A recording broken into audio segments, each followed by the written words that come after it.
and at the end of the day, you said, it didn't work, I tried, it's not going to work.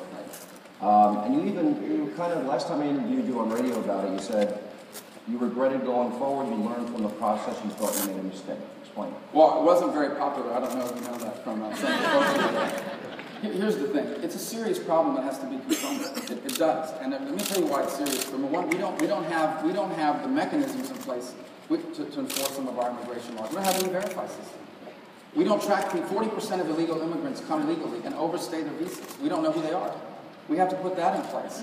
There are at least 3 sectors of the border, one in particular, that are just completely insecure. It needs more fencing, it needs more patrols, it needs more, that stuff has to get done. We also have a legal immigration system that's the most generous in the world. 1 million people a year come to this country legally. No other country even comes close to that. But it's all based on whether or not you have a family member here. And it can't continue to be based on family alone. It's got to be based on some sort of merit and economic contribution. That has to be done.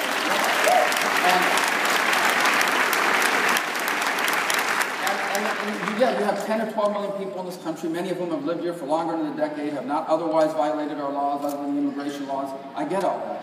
But you can't even begin to have what I've learned is you can't even have a conversation about that until people believe and know, not just believe, but it's proven to them that future illegal immigration will be controlled.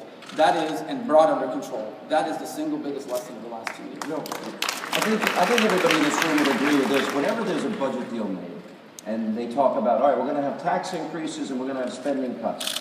You always get the tax increase on day one, and then the spending cuts 10 years later never happen. Yes. Isn't it the same thing with immigration? That was the strongest argument made against the bill, and I'll tell you what, it's proven to be true because the president, not once but now twice, has basically said by executive order, I won't enforce the law. Okay, so my question is, in other words, I think the fear of many people, everybody agrees that I think we have to deal with people that entered this country illegally or overstayed their visas. But isn't the real answer sort of like getting the spending cuts up front, secure the border first? That's my point. My point is that the only way forward, I keep telling this to people, the only way forward is you can't just tell people we're going to secure the border, we're going to put E-Verify. You have to do it. They have to see it, they have to see it working, and then they're going to have a reasonable conversation with you about the other parts. But they don't even want to talk about that until that's done first. And what's happened over the last 2 years, the migratory crisis this summer, the 2 executive orders, that's now more true than it's ever been. Let me ask you, you are a first-term senator from the great state of Florida. Yep.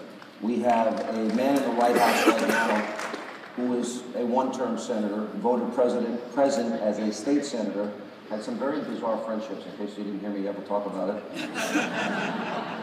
I talk about it a lot. But why do you want to be president of the United States? Well, I haven't made that decision yet, Sean, but a good try to get me there.